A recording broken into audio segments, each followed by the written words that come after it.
That's going to build the auditory sensitivity. That's going to build the vocabulary. That's going to build the context for the understanding of the language.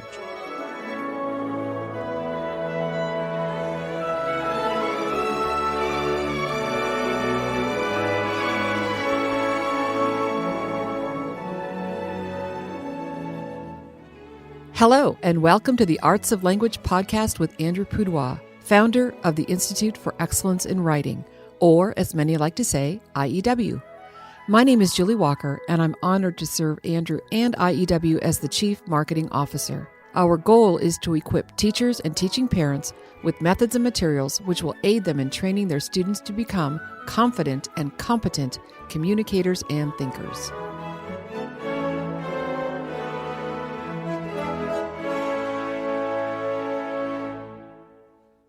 So I'm going to do something, Andrew, that we have never done on a podcast before. And that is I'm going to wish a very special someone a happy birthday. And it's not you. No, I hope not. No. So it is my sister's birthday. So happy birthday, Janelle. Oh, well, good for her.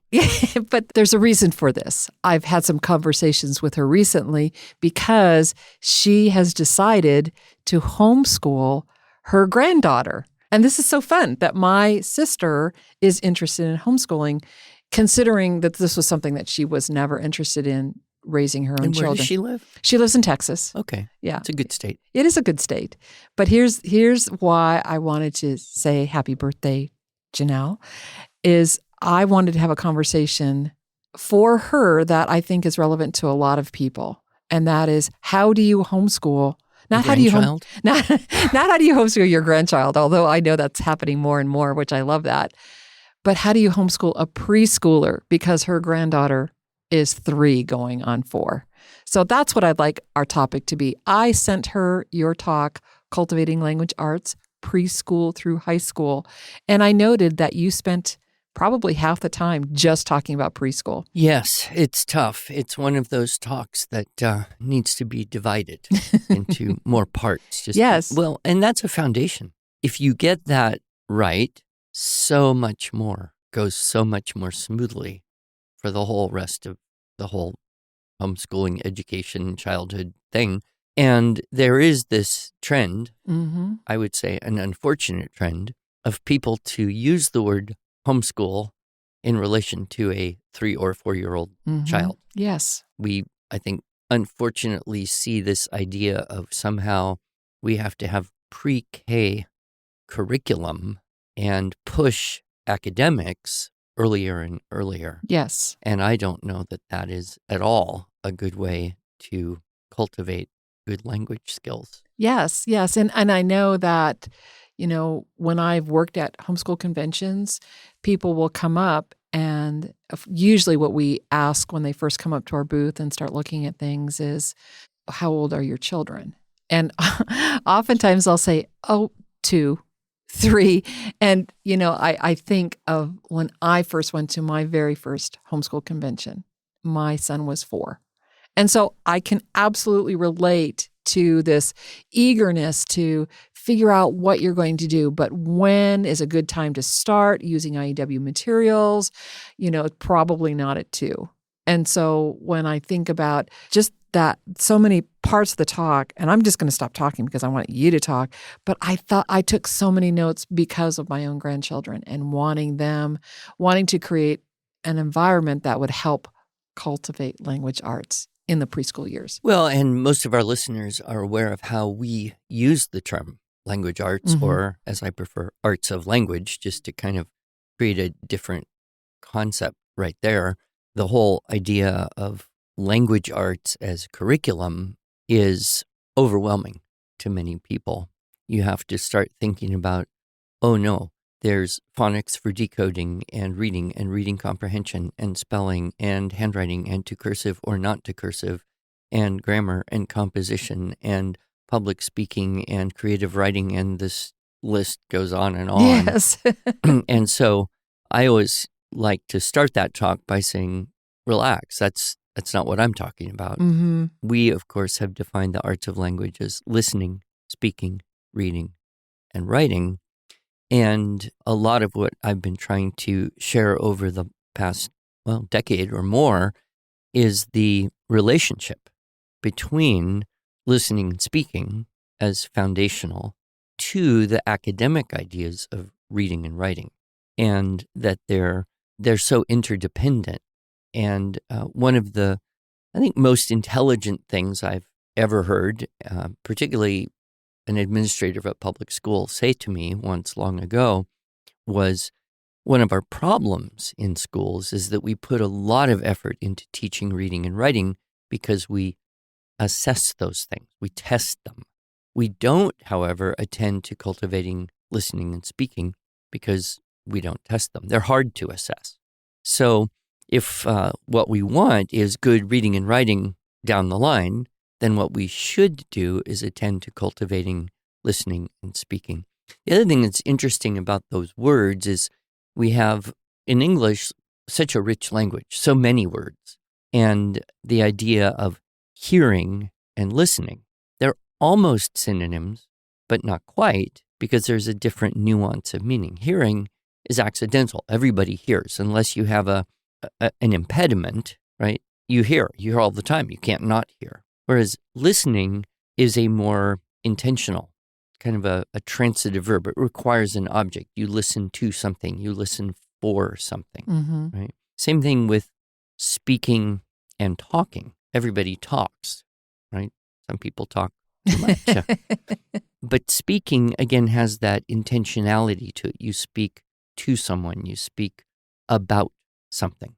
So while hearing and talking are natural, accidental human functions, listening and speaking, I would argue, are arts that can and should be cultivated. Yes, yes. And so when you're thinking about a preschooler, you're probably not spending much time having them read or write because you have a lot of foundation to lay. So how can we do that? Well, and it's not only that, there's neurological readiness. Sure. And one of the things that's so important for people to understand is if you try to teach a child to read or write before they are developmentally ready, neurologically ready, they will hate that. And if you keep doing that and they continue to hate it, they will continue to hate it even after they become neurologically ready for it because they've spent months or in some cases years hating it. And everybody wishes that there was an age, right? So if it was exactly 6 years old and everybody just magically became neurologically, developmentally ready to read and write, well, that would be a lot easier, I guess. But you and I both know that that isn't the case. There are some children who are quite apt to start reading at an earlier age, and there are many children who should not be forced at that age because they're just not ready for it. And my conclusion is that it's actually better to wait a little longer than to start too early and create that anxiety and overwhelm and frustration. Sure, sure. But what can you do Yes. to cultivate the arts of language from a young age? Well, this is a little counterintuitive, but I argue that music is the most important and best thing you can start with if what you want is a good reader and writer years from now. Why? Well, because language is tonal. If I were speaking a different language right now, you and our listeners wouldn't really be hearing language unless you knew some different language. You would be hearing tones, short tones, long tones, going up tones, going down tones, harsh tones, soft tones, louder tones. And if tonal patterns are repeated in context again and again, then we start to associate meaning with those tonal patterns. But it's the differentiation of tonal patterns that allows for language to exist. And this is why in probably every culture, I mean, I haven't checked every single culture, but most all cultures that we can think of, mothers will sing to their children before they will even talk to them very much. Because there's that deep instinctive knowledge that tonal sensitivity is connected with the distinctly human function of language. So I like to suggest that with young children, one of the most valuable things you can do is focused listening to music, beautiful music, with high repetition. So the idea would be to take a short piece of good or great music, and you don't have to know a lot. You don't have to have studied music. All you need is a few names: Bach, Beethoven, Mozart, Handel. Throw in Vivaldi if you want to, and you're good. I would say always start with Bach because Bach is the best, but preferably non-vocal music so that you're not confusing words with it, but you're just working on tonal differentiations and rhythmic patterning. So start with a section of music that's beautiful, short for a young child, few minutes, and play that same few minutes of music several times a day, every day for a week. Mm-hmm. So you would get a repetition of, let's say, somewhere between 15 and 20 some repetitions of that same pattern. Now, what will happen if a child of 3, 4, 5, 6 years old hears that same pattern of a few minutes of music that many times? They'll know it. They'll know it. They will memorize it. Mm-hmm. They will get it into their brain, and what will happen, and their heart, is that they will start to anticipate what's happening, right? And this causes two very, very important things. Number one, it cultivates attentiveness. Mm. So when we are anticipating what's going to happen, we become more attentive to that thing. And when the thing we are anticipating happens, then there's a little burst of joy, Mm-hmm. a little burst of happiness. Mm-hmm. And that's a lifelong thing. Why do people go to superhero movies? Right. It's not for the acting, maybe for the action, but mostly it's because we anticipate that the good guys will defeat the bad guys. Yep. In fact, we know that's going to happen, and yet we sit there to the end anyway, and when it does happen, we're happy. Yes. And this has a lot of implications for children. So, I have had a chance to observe this with grandchildren in a way that I didn't necessarily think about it when my own children. I've always known the value of music because that's my background, and repetition for the learning of music. But it's interesting to kind of observe children in this position of having more life experience and perspective on things. And you see this exactly happening. They know what's going to happen. When it happens, they are happy and they are more attentive and they get that little burst of joy. And we see the similar thing happening with books, with picture books. And it's a rare and I would argue indicative of some kind of neurological disorder to have a young child of that age who doesn't enjoy being read to from picture books. Mm-hmm. Well, why? What's happening? The same thing in a way. They know what's going to happen because they've heard this story again and again and Yes. again. But they are more attentive because of that. And then when the expected thing does happen, there's that little burst of joy. The other thing is that with the attentiveness, there's a greater focus on the smaller details, the smaller differentiations within the music or in the story with the vocabulary. So the first time they hear a story, they may not understand all the words. They may not understand most of the words.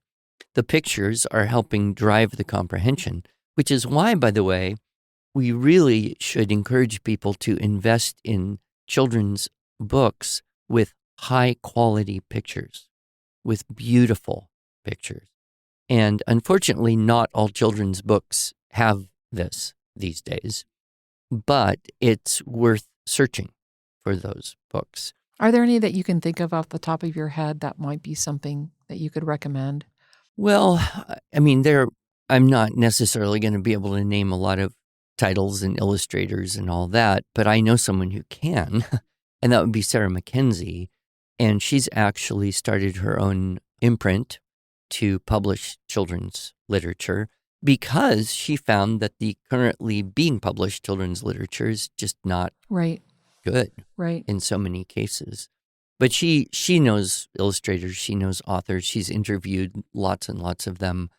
So rather than just throw out a few titles randomly, let's just point people to readaloudrevival.com and Sarah McKenzie and her resources there. Yes, and of course she has a podcast, and I'm sure she has talked about illustrators in her podcast. So we'll link to something like that. But you're reading the story, and it may be a sentence or 2 or 3 or 10 on a page. And what is the 3, 4, 5-year-old child doing? Looking at the picture, contemplating the pictures, and the pictures are helping to build the comprehension of the words in their mind. And every time you read that same book again and again and again, their understanding of it increases more. And so, I look at that focused listening of music with repetition and children's storybooks with repetition as being foundational to everything else, because that's going to build the auditory sensitivity, that's going to build the vocabulary, that's going to build the context for the understanding of the language. And we adults just have to get over the fact that they want to hear that book one more time. Yes. Or many more times.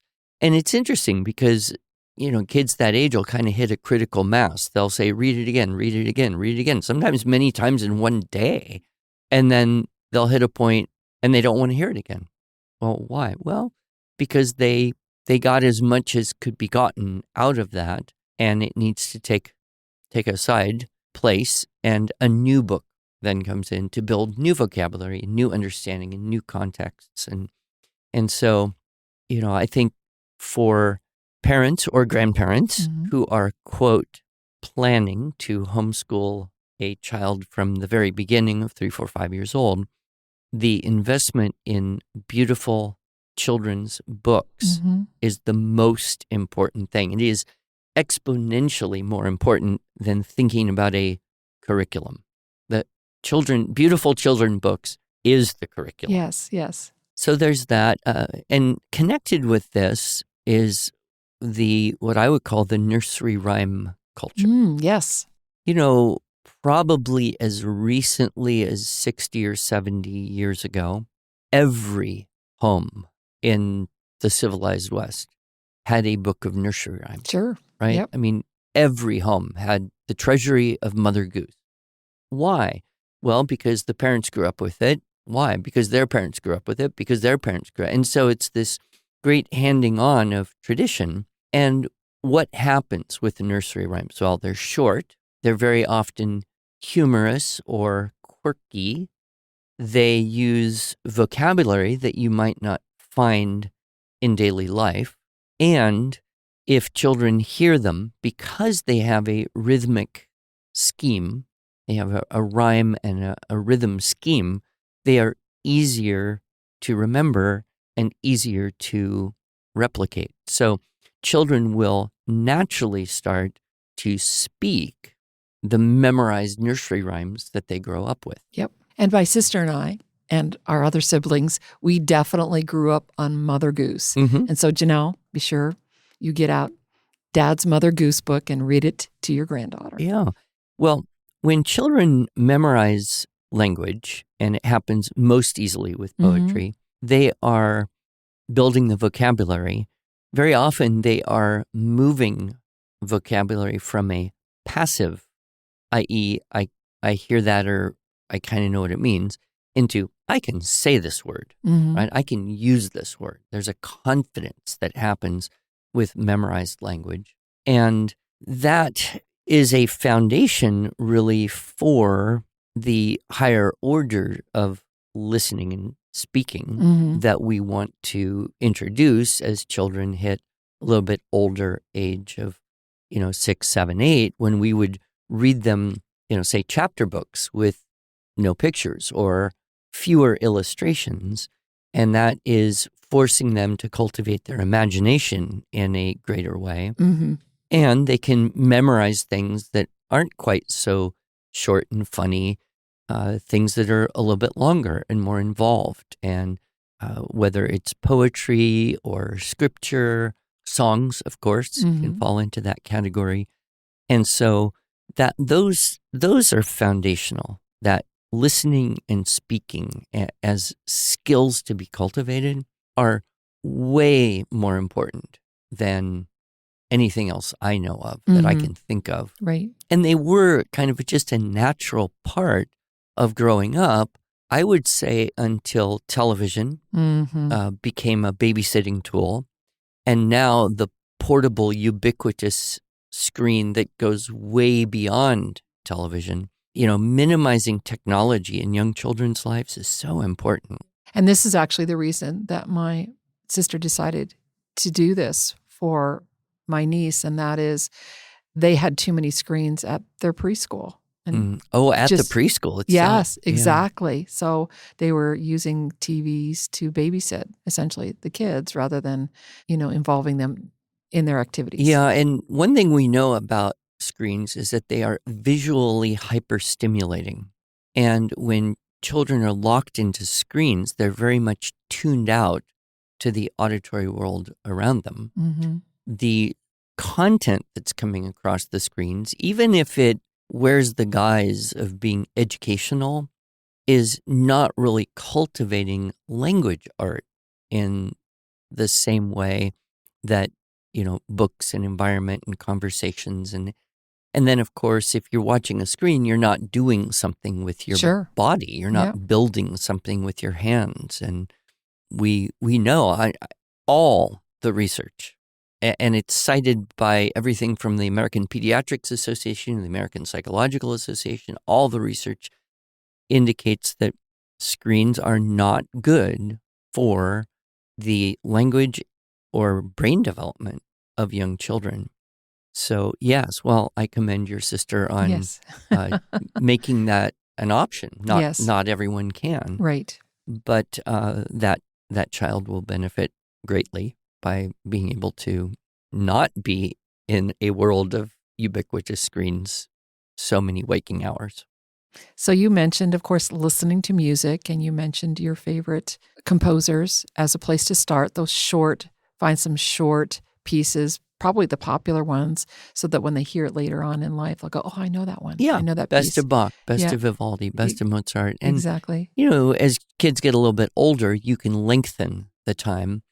All my kids grew up with some marvelous, they were originally cassette tapes and then CDs of story with music built in. And the series that I think is the most well done is the Classical Kids series by Susan Hammond. Started, the first one was Mr. Bach Comes to Call. There's Vivaldi's Ring of Mystery, and Tchaikovsky Discovers America, and all this. So as children's listening capacity grows a little bit, weaving language and music together in a delightful synthesis and story that one can listen to again and again and again and again. I can just imagine a preschooler listening to the stories while building with the wooden blocks or something like that. Exactly. Yeah. And then you mentioned reading out loud. Yeah. And then you kind of touched on memorizing. I want you to spend just a little bit more time talking about memorizing language and what to memorize. You mentioned poetry, scripture. Well, children are wired to memorize. It's amazing how much they can memorize at a young age. It truly is. And how quickly. How, in so many fewer repetitions than I would need to memorize, their brains are growing very rapidly. And truly, anything we ever learn, we learn by memory. So cultivating memory. Show notes, my talks on memory available. But if you don't give children things that are good and beautiful to memorize, they will memorize whatever junk is in their environment, whether it's dumb TV commercials or bad rap or good rap or whatever. They will memorize, whether you do it intentionally or not. So why wouldn't you do it intentionally by giving them a higher repetition of things that are good and true and beautiful? And that's pretty much the history of humanity. I mean, memorized repertoire of language goes back as far as records of humans go back. And in fact, in a way, written language served as a way to remind people of what they already had learned, what they already knew. And so when we look at the relationship there, if you know a word and then you want to try to read it, you're a little bit older now and you're starting to get your decoding skills and your phonics for, reading. And if you already know a word and then you try to sound it out, well, you'll be successful a lot more often than if you're trying to read a word you never heard and couldn't say and didn't know, and you were completely unfamiliar with that word. In fact, it's an odd thing, but watching children learn to read is pretty much a continuous observation of the process of elimination. Oh, interesting. Right? They see a pattern of letters and they start to use whatever experience they have on the sound of those letters or combinations of those letters, and they start to remember, a TH together has a th sound, and work with that. And what they're doing is they're trying to wrestle the sound off the page, and they only really know what they've got if they are able to say it. Then they're comparing what they can say with the database of known words in their head. Right? And if it works, then they know what it is. But if there's no word there, even though they might be able to say it, if it doesn't mean anything, they're not reading it. Now, I like to use the example of because, English is so weird. We have all these, like OUGH. It's got how many different sounds can this pattern of 4 letters make? One a little easier, though, but you still come up against it, would be EIGH, right? So you're a little kid and you're reading along and you look at this thing and you say, sligaha, sligaha, sligaha, sligaha. What's a sligaha? There is no such thing as a sligaha. How do you know there's no such thing? You've never heard it. It doesn't exist in your auditory memory. It's not a word you've ever heard anyone say, or you've never used it. So you eliminate the possibility. It can't be a sligaha. It has to be something else.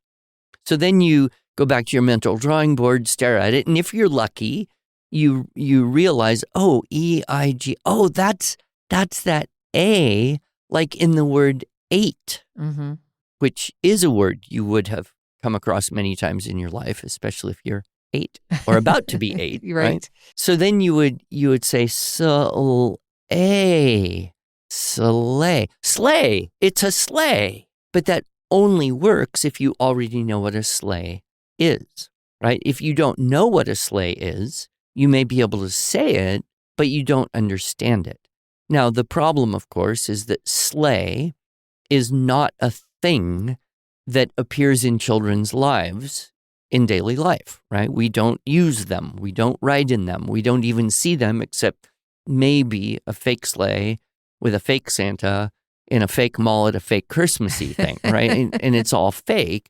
So you might get it from there, but where would you probably learn sleigh? From a Christmas song. Or a picture book. Or a picture book, sure. Right? A little picture version of Anne of Green Gables, or, what was it? Where did I see it last? Little House on the Prairie. A little picture book made for young children of Little House on the Prairie characters and activities, and they get in a sleigh and they ride in the snow for a Thanksgiving thing. Well, okay, now you hear the word, you hear it in context, you see a picture, and it all makes sense. And you don't need a lot of repetition. But if you don't have a few repetitions, at some point, you will never know the meaning of the word. So, that was a long example, but I think the point is pretty clear.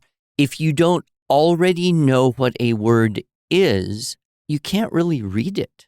So your reading comprehension is limited by your auditorily acquired language database, your vocabulary. So as we're wrapping this episode, because our time monitor is letting us know we need to wrap things up, I do want you to share one story after I talk about 2 resources we have available to our listeners who are wanting more opportunity for a, quote, curriculum for memorizing. And that is our linguistic development through poetry memorization and our new app, Memory Mentor. And your daughter with your grandsons worked with us to help develop this app, and I was just astounded at her stories. All she would do was use the app to play some language that she wanted her boys to memorize at breakfast time. Yeah. And they learned it so quickly and they listened to it like every day for a couple weeks, and they knew the poems, they knew the tongue twisters, they knew, and we actually put in the Memory Mentor app the first level of linguistic development through poetry memorization. Oh, we should put in some tongue twisters. And we, how much would a woodchuck chuck if a woodchuck could chuck wood? So, Andrew, that's like... Chuck what would a woodchuck could chuck if a woodchuck could chuck wood? We do have tongue twisters, but they're hidden in there as gems for people to find when they're on the pathway. So we've built in games to motivate people so they get to hear you do a tongue twister for that. So that's the Memory Mentor app and linguistic development through poetry memorization, 2 resources that we have available to you for really any age of student. Any age of student. Yeah. And we get stories of someone who buys it for an 11-year-old. Turns out the 4-year-old memorizes the poems just as quickly. But, exactly. But don't neglect the Mother Goose treasury. Oh, absolutely. Absolutely. That's a key component. Well, and in your talk, Cultivating Language Arts Preschool through High School, you talk about teaching your preschoolers how to spell. Right. You can teach children to spell before they can even read. And my sister, this podcast, all you listeners, this is all for my sister Janelle. She knows sign letters. We used to do that in church. We'd like sign to each other. Oh, fun. Yeah. But that could be something, Janelle, that you could teach Sophie is how to spell using sign language. So tell that story a little bit. Well, I have my little preschool going, and I had children 3.5 to 5.5, almost 6, and most of them weren't reading. But I thought, well, they could learn the sign language alphabet, not the sign language whole vocabulary, just the alphabet. And then I thought, well, we could just practice short 3-letter and then 4-letter words. And so every day we'd have a list of words, and we would, say them and sign them. M-O-M, mom. D-A-D, dad, C-A-T, cat, right? And just, work on this. And again, it's very interesting because if you know how to spell a word, then when you see it as you're trying to learn to read, you'll recognize it much faster. So it's kind of counterintuitive. Well, why would you teach children to spell before they could read? Well, because you can. And it makes a lot of sense that it breaks down words into their component letter parts. Mm-hmm. And this is one reason why I am a strong proponent of teaching children the name of the letter first, and then the sound that it makes. And this is a little bit of a, dispute in the world of teaching reading. Sure. That somehow it's going to be faster if you teach them that's a K, that's a that's a T. Mm-hmm. I don't find this to be true. I believe that children benefit most when they know what the thing is. Then you can add to that the information of what it does, right? So this is a C. It can say K. It can also say S, right? This is an A. It's got lots of jobs here, right? Mm-hmm. But if you don't know the name of the thing, you can't really work with it in that same way. So there are smart people who disagree with me about this, but in my experience, it works so much better. Learn the name of the letter, learn the alphabet, learn the sign language alphabet, and start spelling words, and you'll be amazed at once they can spell the word and then they start to read and write, it'll be so much easier. I can just imagine my niece coming home from work because, grandma's been homeschooling her daughter, and her daughter starts signing to her, "Hi, Mom." And that will be so impressive for a 3-year-old to be able to do that. Yes. and I don't know that that's the objective. Sure. But what I do know is that any time you can do a multisensory thing, it's going to be helpful. So if children are saying, they're also hearing what they're saying. So there's a reinforcement loop, and they are using a kinesthetic thing to add to that. It's just growing neural connections much more effectively. Well, for all of you that are considering, or probably now this month, in the throes of homeschooling your preschooler, if you've got a lot of extra things, maybe just put them aside for a little bit and try some of Andrew's strategies to just cultivating language arts for your preschooler, starting with listening and then being read to out loud and then memorizing. Simple curriculum. Pretty affordable too. Yeah, you shouldn't have to buy too much. and keep the screens away from young children. Very good. Thank you, Andrew. Thank you.